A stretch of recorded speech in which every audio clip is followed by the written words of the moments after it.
Good afternoon, ladies and gentlemen, dear guests. My name is Andreas Leffelt. I'm a program officer in the Baden-Württemberg State Office of the Friedrich Naumann Foundation for Freedom, and I would like to welcome you on behalf of the Foundation to today's web talk, Shrinking Digital Spaces in Myanmar. Is civil society at risk?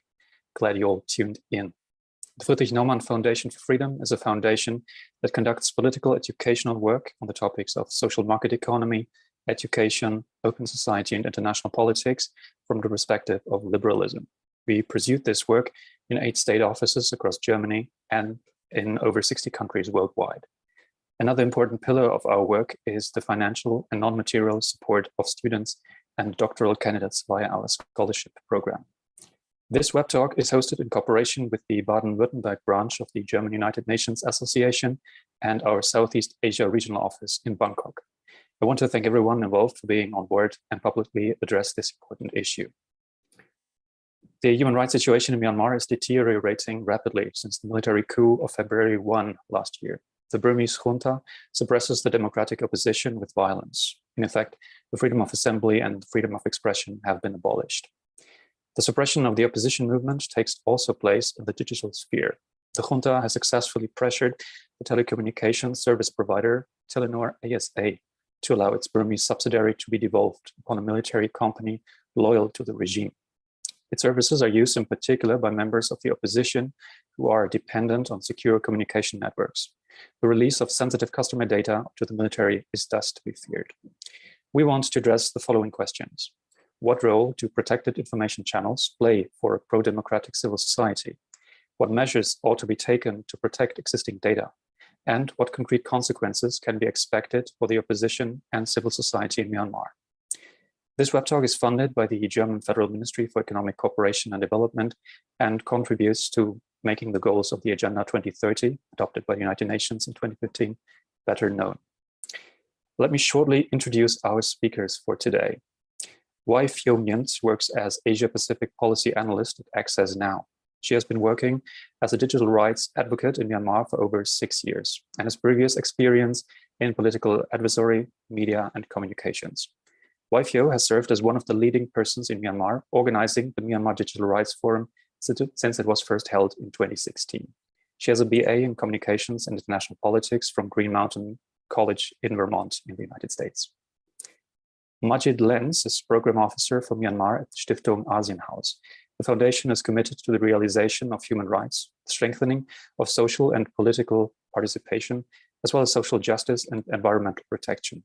A special focus of its work is on civil society, building dialogue and giving space to the voices of Asia in Germany. We're happy to have you both on board for this conversation. Welcome. The agenda for today looks as follows. At first, Professor Karl-Heinz Meyer-Braun, chairman of the board of the German Association for the United Nations in Baden-Württemberg, will give a short greeting address. Afterwards, our head of office for Myanmar, Frederick Spohr, will analyze the current situation in Myanmar before we start the discussion. Yannick Meffert, who is responsible for development cooperation and projects in Germany at the Friedrich Naumann Foundation, will moderate the discussion. Finally, a short comment on our netiquette. Please note that your camera and microphone are switched off. You can engage with our speakers via the Q&A function on the lower bar of Zoom. I now pass the baton on to Professor Karl-Heinz Meyer-Braun for his short greeting address. The floor is yours. Have fun. Thank you. Well, thank you, and dear participants, welcome to UNA Germany, the Baden-Württemberg branch. The United Nations Association of Germany has its roots here in Baden-Württemberg, actually in Heidelberg, where in 1952 it was founded, and only 2 days ago we celebrated the 7th anniversary of our non-profit association that promotes the United Nations and the vision of a peaceful and just world. The Baden-Württemberg branch of the United Nations Association of Germany keeps the memory of its history alive, and the protection of fundamental human rights has remained a core value in all its campaigns and events. The main emphasis is on refugees, migration, and United Nations. In 2019, along with the State Ministry for Social Affairs and Integration in Baden-Württemberg and the State Agency for Civic Education, we established the Baden-Württemberg Forum for Migration and Integration. Additional activities of the DGBN Baden-Württemberg branch is a series of UN forums on relevant UN topics and regular study visits to UN institutions. Study trips on the national level feature visits to UN missions in states emerging from armed conflicts. One of the trips, actually study trips in 2016, went to Myanmar, trying to support the democratic process in the country. Last year, several statements on the situation in Myanmar were published by our organization. For example, an interview with Christine Schraner-Burgener, former UN Special Representative for Myanmar, in our journal Vereinte Nationen, and she spoke about the intolerable circumstances since the military coup. The human rights situations in Myanmar is on the agenda with our association, and we are thankful that we could join this event today as a cooperation partner. Further information about us, the United Nations Association of Germany, on dgvn.da, dgvn.da. And now we are looking forward to the important information and discussion today. Thank you that we can join you.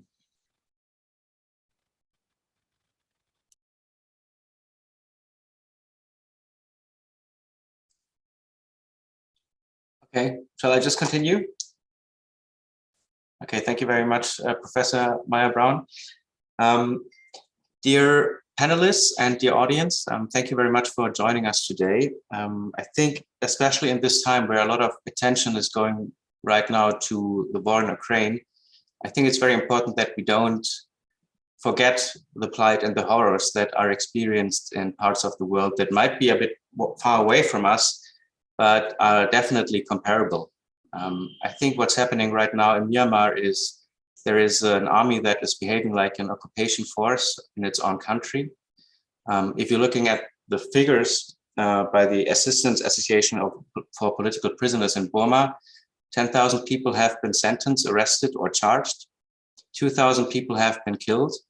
And these are only the numbers that don't include the civil war that is has become much worse after the coup. I cannot really speak for the people who are on the ground, but of course, we are in contact with people in Myanmar, and my feeling is that there is a climate of fear, especially when it comes to the surveillance technology and digital surveillance that is happening right now. Nobody really knows what are actually the capabilities of the army. Nobody knows what they're really doing. Nobody knows what are their capacities, and also nobody really knows who are their targets. I'm very interested in the upcoming discussion. I'm very thankful to both of our panelists, and I'm also very thankful to my team to our team in Germany, and for the support of Professor Karl-Heinz Meyer-Brown and his organization. So thank you very much, and I'm really looking forward to the discussion.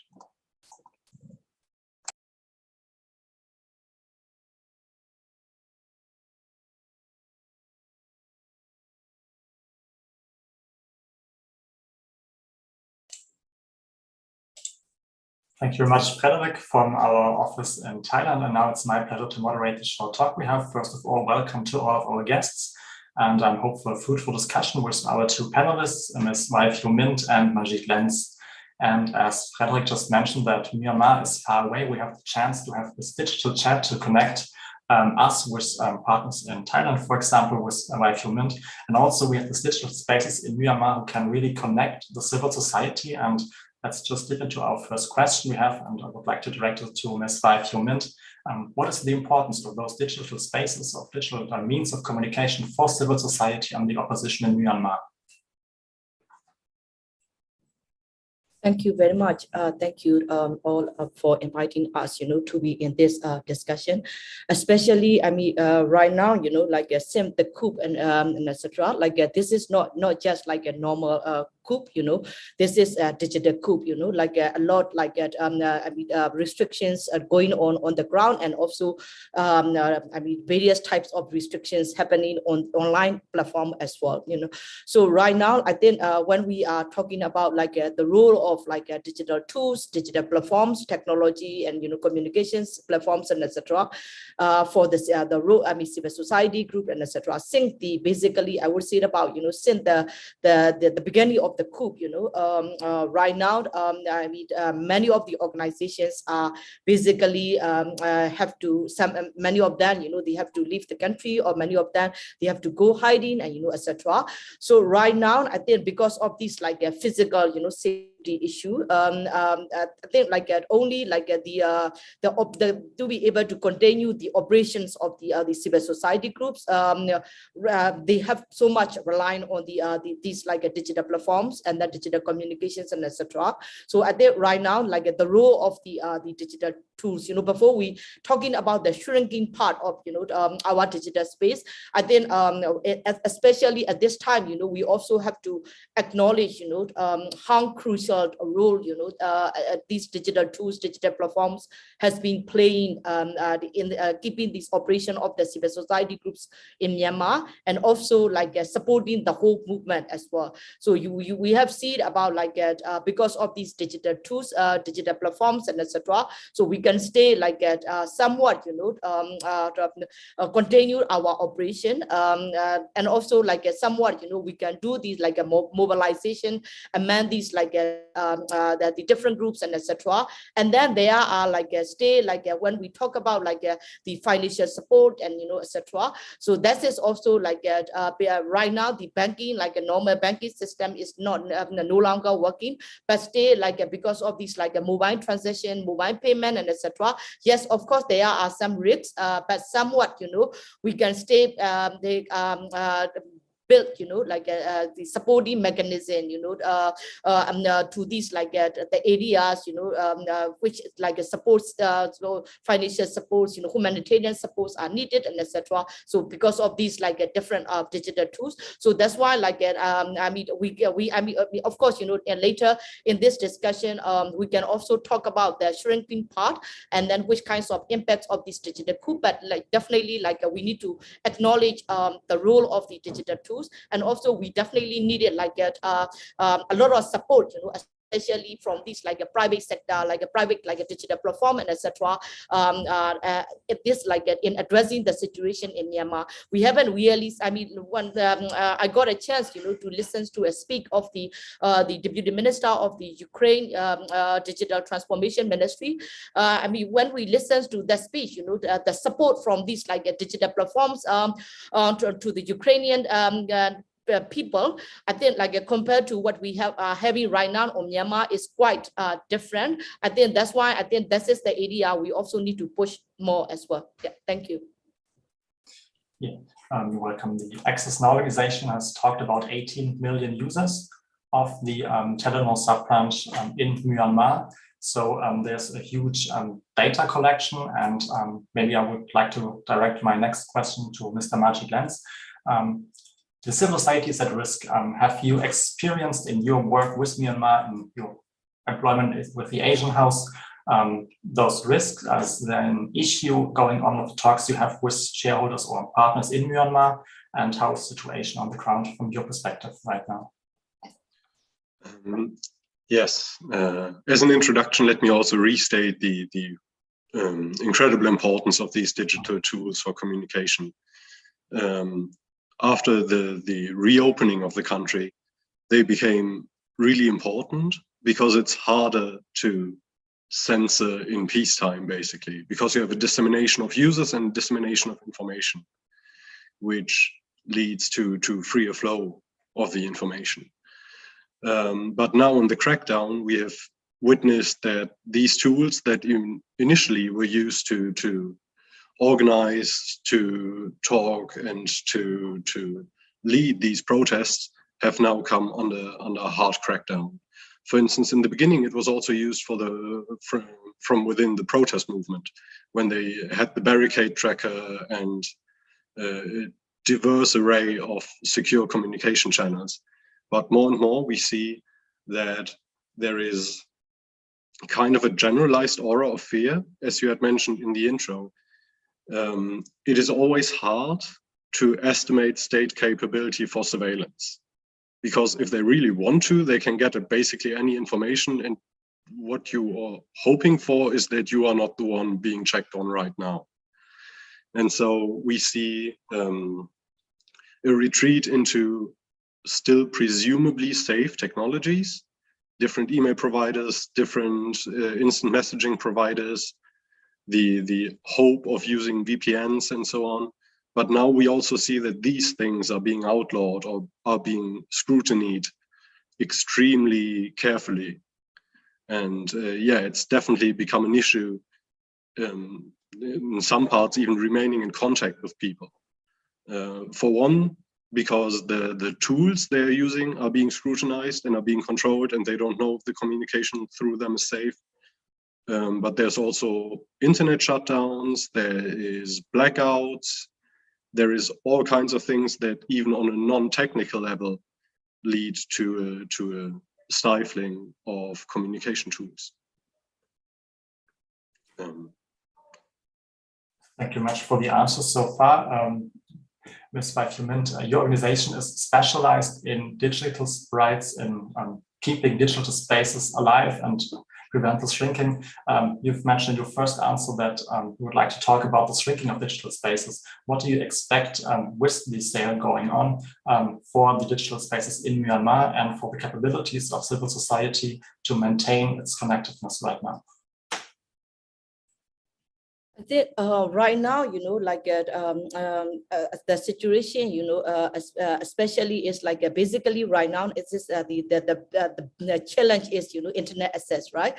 So yeah, I think the other panelists also mentioned about, you know, like so we have seen, you know, since the very first day of the coup, you know, the first thing the military government, military has done is shutting down the internet, right? So I think we also assess now, we just also launched a report last week. So yeah, I would say about Myanmar is right now is the second biggest, you know, offenders of the internet shutdowns in the world. So they have done like the last year alone, you know, they have done like 15 times internet shutdown. So that's not even included like the shutdowns going on the very like a township level, village level, you know, like at regional level and etc. So so that's basically kind of like right now we are seeing about it a big challenge. And also we have been seeing about, you know, for the last little bit over 1 year, the way that the military has been doing, you know, like a systematic and deliberate, you know, attempts to be able to restrict people access to internet, people access to information, and then people access to kind of like mobilize, you know, online by using these different tools and etc. So the shutdown is, yes, of course, you know, one of the they are like an attempt, you know, they have been doing. And then like I think you would say it about, you know, a lot of like right now thousands of, you know, websites, including these social media and then messaging platforms has been banned right now. That can be only as people can access to the websites only through the use of the VPNs. I mean, you might also heard about, you know, like even then they are also planning to restrict, you know, the use of the VPNs as well. So these are basically, we have been seeing about, you know, all these kind of like deliberate, you know, attempts by the military to be able to control, to be able to restrict, you know, people access to internet in many levels and many ways, right? So that is one thing. And then when we look at about like at operator sites, you know, telecom operator sites, right now Myanmar has like 4 operators. Recently, you know, you might also heard about, you know, Norwegian telecom company Telenor has already sold to a joint partner with a local company, has a strong connection to the military and etc. And then so out of at this stage, you know, out of these 4 operators, three has a strong link to the militaries. So one is like Mytel. Mytel has the clearly the part of the ownership of the military, and then MPT is a state-owned operator. But the thing is like MPT right now is under the control of the military as well. This is MPT is also a joint venture with a Japanese firm KDDI and Sumitomo and etc. So now Telenor, you know, the new owner also have a strong link to the military. So I would say about, you know, out of the 4 operators, 3 operators already have a strong link to the military. So that is basically kind of, you know, as a challenge, you know, for all of us to have a secure like communications issues. And then there was like a communication. The other thing is like access to these data, you know. So I mean, since the coup, you know, we haven't really clearly known about, you know, which kinds of like orders military has already issued, you know, regarding with the shutdowns grounds regarding with these like data requests to these operators and the internet service providers. Which kinds of data, they have already given out to the military. So that was, I mean, right now, nobody's right now clearly know about, there are no transparency at all, no public disclosure about these issues and etc. So that's why like this is also a huge concern for all of us, because how these data they're handed over to the military can have a huge impact on each and individual of us, on the ground. So that was the huge major concern for all of us who has to use all these like communications tools, internet and etc. And then the other part is like a surveillance, I mean, exactly like surveillance right now, like there are a lot of like things that there was even before the coup, there are some of these like surveillance infrastructure has been already set up, but no kind of like we don't really have any, like clear like rules and regulations, which or any oversight body, to be able to protect, our the privacy, data protections, and etc. We don't have any mechanism at all, but like all these tools and technologies are there, but we just don't know yet, how significant, like which kinds of like surveillance technologies they has been using, and then which kinds of resources they have been, and then what are they monitoring and etc. So that was also another area we have been quite concerned about. So this is like it, I think right now the word said about it like those are related to the access to the internet, access to the communications too. Those are the issue, right? And then the other part, like people has been using these like different platform communications, messaging platforms, social media platforms, and etc. So I think that is also and I think another area we should be looking at about it, because there are a lot of like a huge impact, we have been seeing about, like our like space, online space to be able to freely express has been challenged, has been restricted right now. This is, I think that this is also a kind of like another area, linked to the role of the private sector, role of the different platforms, impacting on our online related to the shrinking of our online space. Yeah. Thank you very much. Mr. Lenz, feel free to share your opinion, your expertise on this question as well.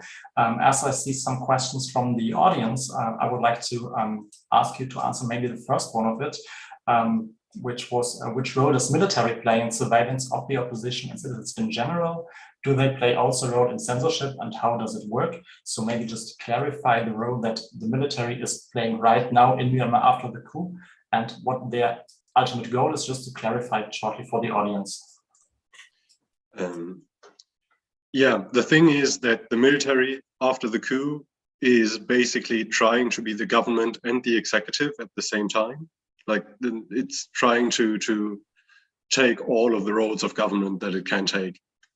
And that, of course, leads to a whole host of issues, also relate to what my other co-referent just spoke about. Also, it leads to an extreme chilling of speech. Even if you don't know what is being implemented, you know that all of these providers have the lawful interception gateways, which means that wiretaps are possible. And you know that some of them have quite good connections to the military. So probably they're not going to argue too much if someone asks them to conduct these wiretaps. And then outside of the digital space, you can see that you have to declare guests in your house again. The junta has asked hospitals to provide daily lists of patients. And if you're just a regular person, just a civil society organization working and living in Myanmar, and you see these kinds of actions, and you know that you just have to rely on the concerns of a company that you know is connected to the junta to protect your private data and protect your privacy and protect, in this context, also your life and your safety. Of course, even if the cybersecurity law doesn't pass, and even if those things aren't officially implemented, you will still be extremely careful about what you can do and how you conduct your life and your business. Thank you very much. As I believe we all share the idea of the free democracy and the freedom of speech, what do you expect for civil society, for a pro-democratic opposition movement in Myanmar in the upcoming years and months, with those surveillance technology in place and the personal risk and feeling of insecurity for the local people? Feel free to answer both of you. Maybe if you want to already started, go ahead. Maybe I can explain, what we are currently looking at and etc.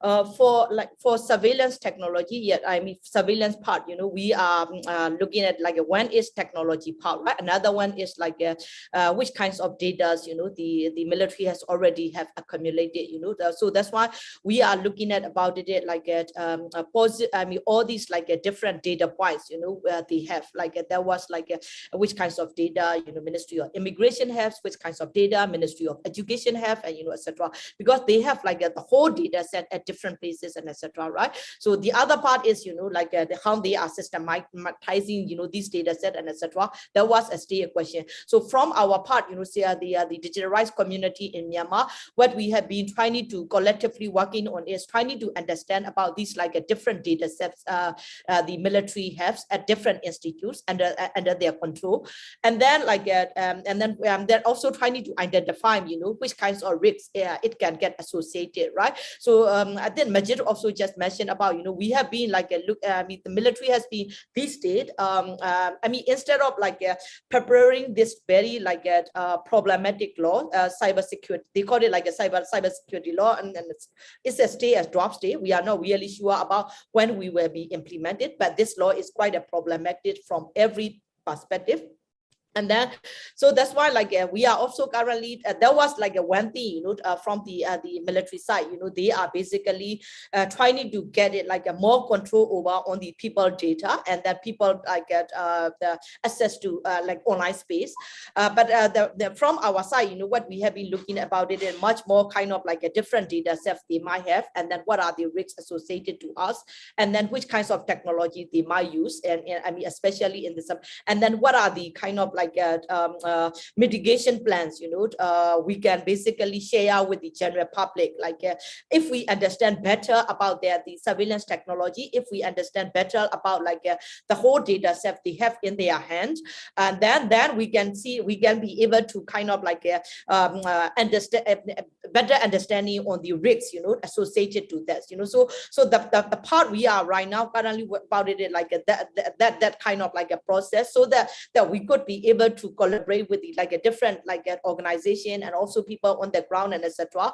to be able to work on the mitigation plan. So this is the kind of the situation we are having in right now, and then that's why I was mentioning about in my earlier discussion about the role of the private sector as well, right? So for now, apart from some of these engagement with the from Facebook team with the community, we haven't really seen it very few engagement from these different international platforms. So we haven't, let's say for example Telegram, so there are many back actors pro-military actors has been got kind of removed from the Facebook team, and then they moved to the Telegram. So right now they are using Telegram platform in spreading their propaganda, and also even doxing different people, and also even calling for the bounty and assassinations and etc. All kinds of crimes we can see, right? These are basically, they have been doing incitements to violence, they've been sharing hate speech, harassment to the people and etc. So and there are a number of attempts from the civil society groups point of view. We are from our side, we have been reaching out to the Telegram team to be able to address this issue. So it has been kind of several attempts from our digital rights communities. We have been trying to engage. So far we received zero response, you know, and also we have seen like a zero moderation, you know, like that on the content of the Telegram issues. So that is the reality. And then there are also the others platform like even Google, you know, YouTube and TikTok and etc. So I would say about like there are very few engagement, you know, with the civil society groups and then people on the ground and etc. to be able to address the issues, you know, contributing by these platforms on the impacts on that of the platforms, you know, on the harm, you know, happening on the ground. So that I think that is the area also I also want to stress, you know, that has been kind of like contributing to the shrinking our online space as well.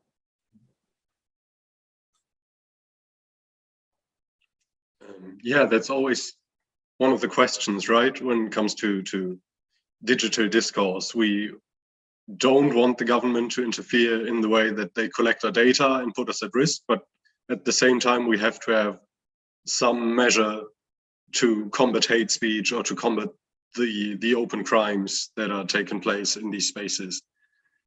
And it's always kind of hard to find an answer, but at least we should demand that these companies, these providers, and these agencies show at least the same responsibility and the same responsiveness to civil society and to activists that they do to the enforcement agencies. Because, yeah, it is just straight criminal to not protect the people, but to allow the surveillance, in my view. And sorry, I should have, I just remembered that in the last answer I gave, maybe I didn't give a complete enough view about the military's involvement. Just a short excursus that we have, after the coup, the junta is in the government, they are the enforcement agencies, and 3 out of 4 telecommunication providers are either closely linked to the junta or are state-owned entities. So they're basically on all sides of these issues are the same people talking to each other, or like delegates of the same people talking to each other. And that is why it's so important to discuss their role in censorship. Sorry, I felt like I didn't answer that correctly last time. What we can do as civil society and what we hope for the civil society in Myanmar is that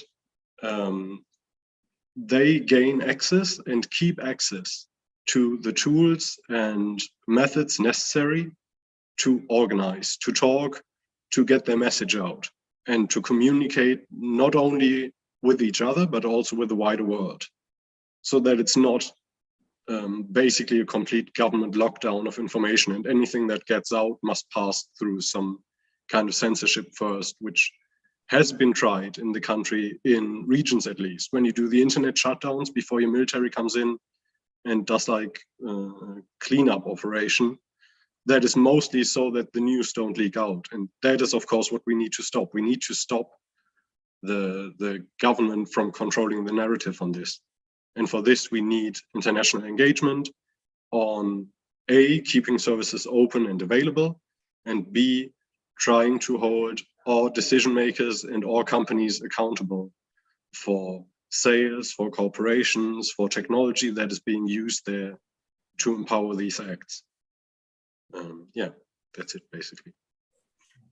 You deeply dipped into my next question, which is about mitigation strategies we have. And we've seen earlier this year sanctions imposed by the US on Myanmar, and several questions in the chat by the audience is focusing on what can we do from outside of Myanmar, likewise from Germany, to lift the burden of the people on the ground to help civil society.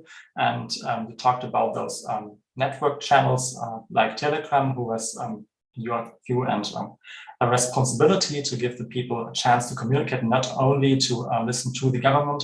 So could you just briefly explain what can people from outside of Myanmar, what can governments from the West do to help the people in Myanmar? And maybe this time we start with Majid. Yeah. So of course, seeing as I just said, so many different factors of these questions are controlled by the junta in Myanmar itself. our chance to directly impact them is kind of low. But what we can do is, as I just said, hold our own elected representatives and our own companies to account for how they support the junta or don't support the resistance in ways that technologies and methods and strategies have been implemented in Myanmar that come from Europe. Like I mentioned the lawful interception gateways. I think the Telenor ones, the most recent ones, come from a German company. I need to check back on that, but I think that's the case. That was a while ago, and then and of course that happened pre-coup, but now we have to ask, do they still do support on those? Do they still do training on those? How are they still sustaining this surveillance system? And for that, there's networks of diasporic voices and activists, for instance, in Germany and all over Europe, that try to keep the message of the people of Myanmar alive and in the public conscious in Europe. And we need to support these people, and we need to help spread their voices so that their problems and their needs are addressed and met. Yeah.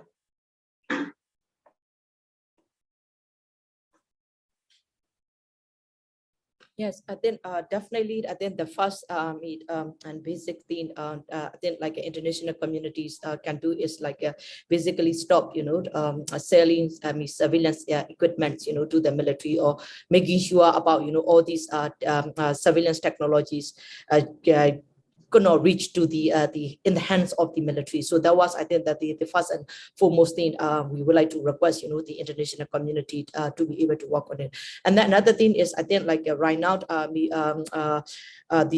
challenge is like this is also, I think, that the area we are looking at it as well, especially the operators right now, right? Like operators, I mean, even though we said about it, like out of the 4 operators, 3 have linked to the military, but like they have like international players as well, right? So I think that is also the area also we are looking about. We are also in a discussion with the wider civil society group networks, which kinds of pressure we would like to see. I mean, we understand, we acknowledge, like communications are these like especially telecommunications are the one of the essential services in I mean for every country, right? But still, I mean, we are kind of like exploring, like these pressure points, to be able to make sure, these operators are accountable for their action, and then to be able to pressure them, more transparent about like what they have been asked, what they have been ordered by the military, and etc. So that is like and then which kinds of data, they have been sharing with the militaries. So that is, I think, that definitely the area we are looking at it. And then like a particular cases, like especially with related to the sale of the Telenor.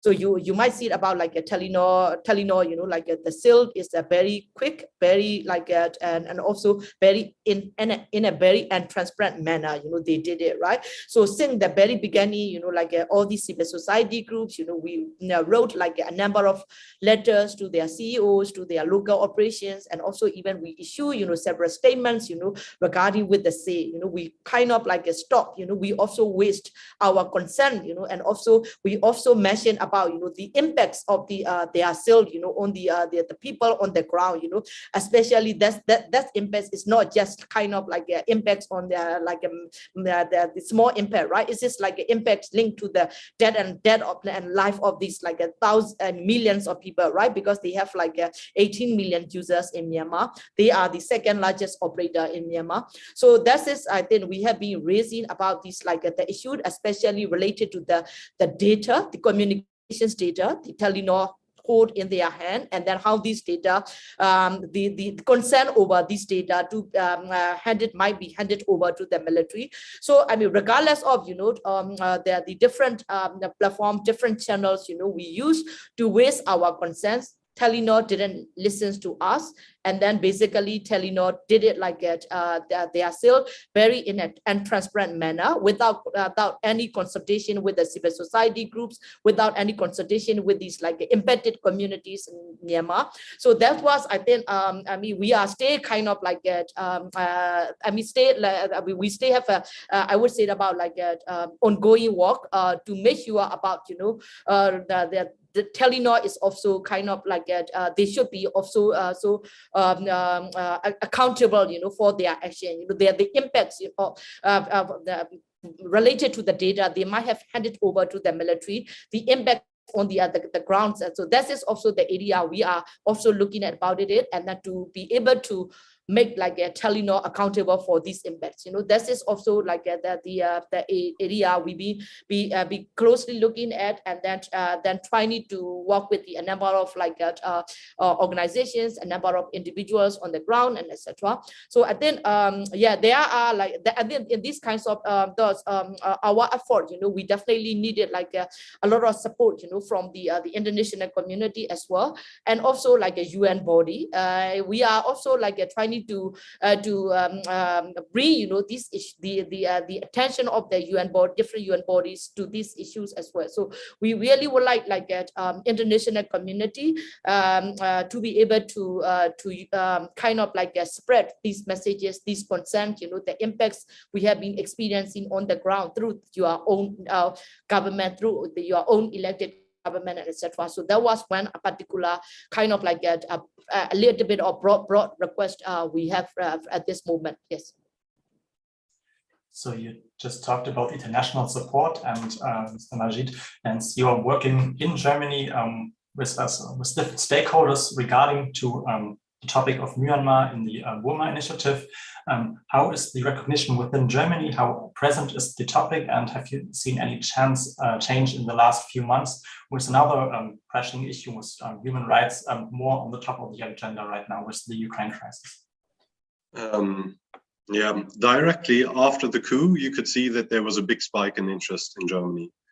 It was quite easy to get people involved. There are still quite a lot of people involved, but now it's retreated back to people who were interested in Myanmar before or who just hung on to the topic. You can see that if you try to engage in a wider audience, or if you try to engage like elected representatives or like stakeholders on that level, you can see that they give less of their time to Myanmar currently.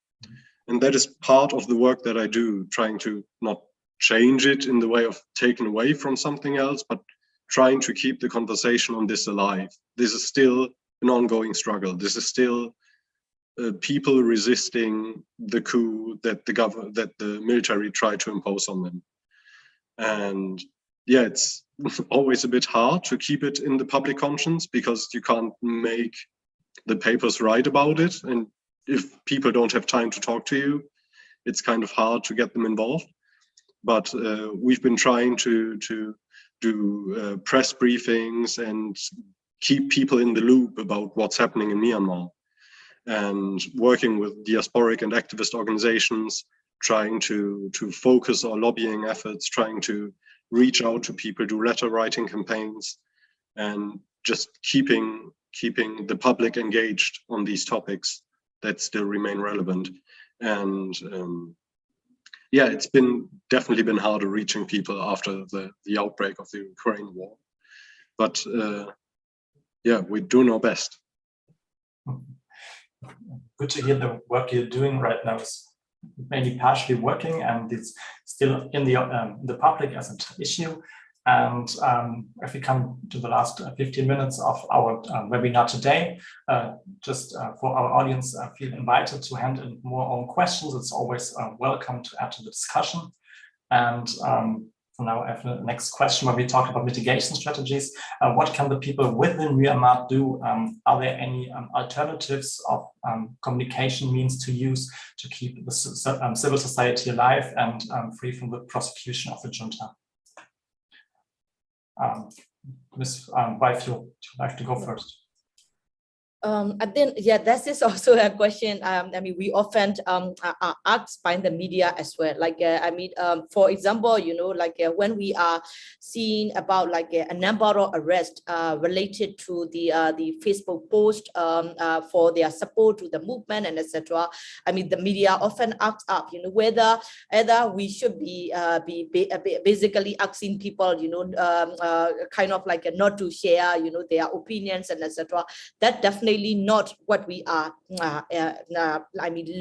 suggesting, or that's definitely not the area we would like to see, because we would like to kind of like push our space as right as possible. That was I think that's the area we've been working with, and then a number of stakeholders on the ground as well. So right now, yes, there are like a serious risks, even for sharing your thoughts, sharing your opinions, and the sharing your support, to this the movement against the military junta. And we have seen on a kind of like a daily basics. No, I'm not even saying about weekly basis. On a daily basis, people got arrested. Their houses has been confiscated, like the properties has been confiscated for their Facebook post, because like people posted about their support on the movement, and then next day you will see about like this pro-military propaganda group, like took the screenshot and they share on their Telegram platforms and etc. And then with the address, and then like in some cases, just a few hours later, and then that person got arrested, and the house got confiscated, and the business got closed down. Those kinds of things. I mean, we have been hearing, we have been receiving, these reports on a daily basis. I think the thing is, like this was basically creating, fear among these like people, among like people who has been supporting this movement against the junta, etc. So we really want to be like so from this like our digital rights perspective, what we have been doing about it, like making sure about people have these like their digital tools, digital platforms as secure as possible. So that's why we've been sharing about like working with like share these kind of like digital security tips, digital safety tips, and also like sharing tips, how to use like their digital platforms, digital communications to be secure and etc. So that was like one aspect, but I don't really think that is enough, So that's why I've been about like the role of the private sector. Like for example, like in Ukraine, I understand about the Ukraine situation and Myanmar situation is quite different, right? Ukraine, they have in their own country, they have their own government, right, protecting them. For us, our, like we would say about like support to be the kind of like a government body protecting us are the one who has been violating our rights, who has been kind of like abusing, oppressing us, So this is totally different. I understand about in that aspect different situation, right? But the thing is, what we have seen, the support from the private sector in the Ukraine is quite massive, like from that, like that Ukrainian government speech, what I understand about it, like they have like support, like for example, Starlink, right now, what I understand about it, they have like over 10,000, Starlink units has already been delivered to Ukraine, and that has been used, at these like security forces, humanitarian like forces distributing the humanitarian access and etc. So right now in Myanmar, if the government shut it down the internet, we don't really have alternative,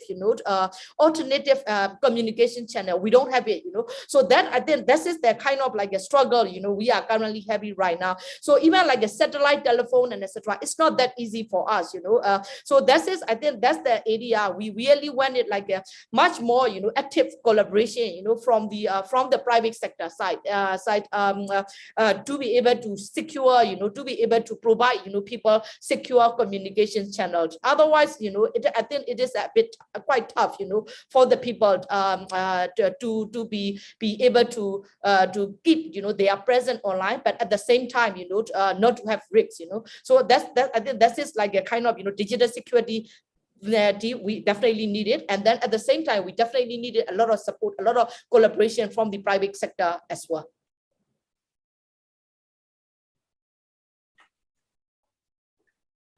Yeah, I basically fully agree. I think in mitigation strategies, we also need to distinguish between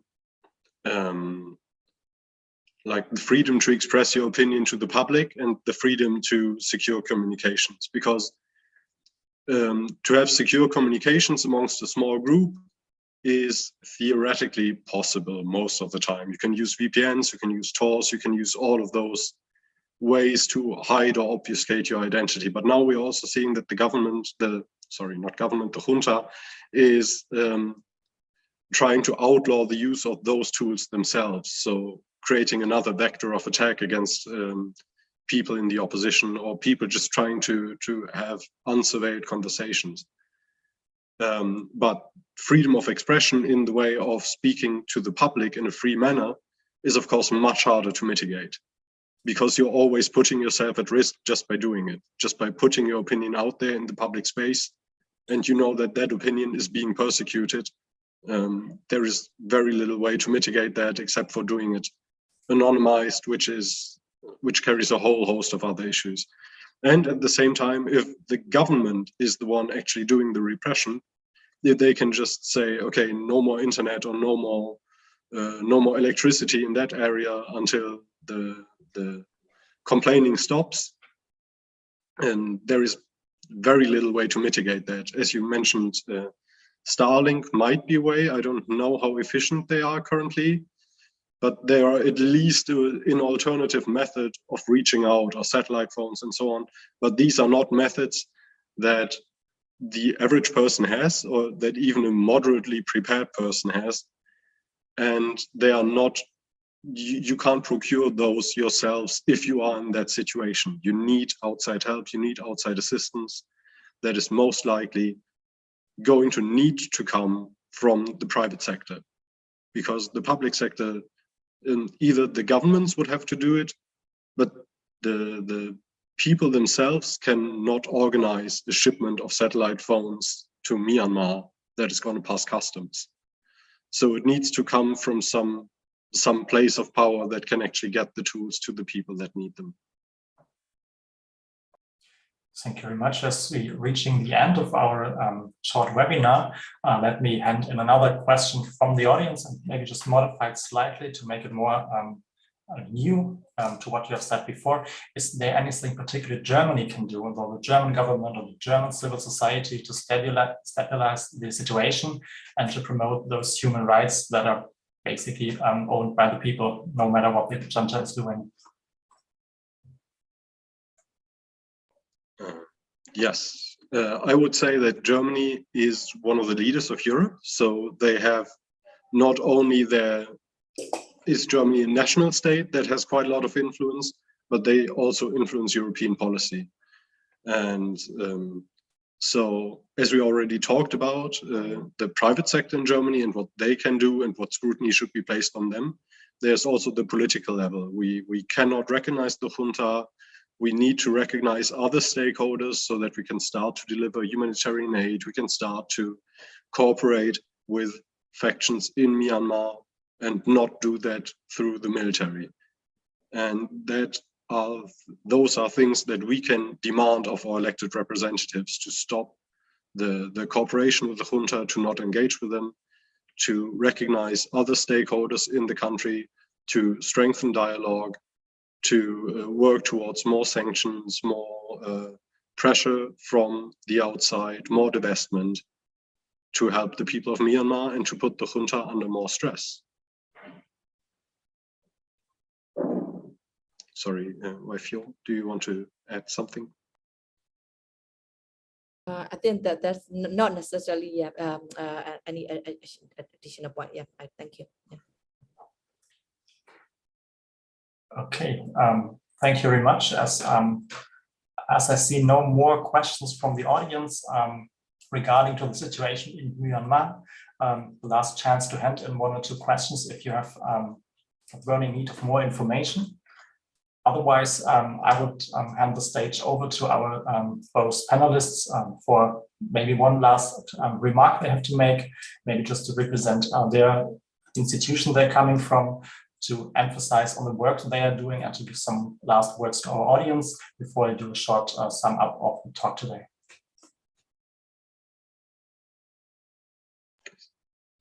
Okay, I'll go first, so you have the last word. I think that's fair.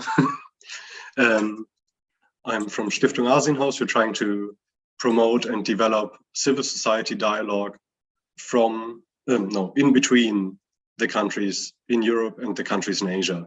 We try to directly connect the people so that they can exchange and actually talk to each other, and so that they can learn what the issues and needs of the other populations are, and work together to better achieve those aims, be they social, be they environmental, or be they human rights based. For that, we try to engage German civil society and the German audience as a whole, and try to keep them involved. Thank you very much for inviting me to this panel, and for giving this very important discussion a place to be held.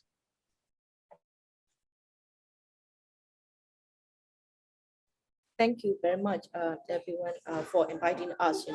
Especially I think the digital rights issues in Myanmar is quite like needs more. Sorry.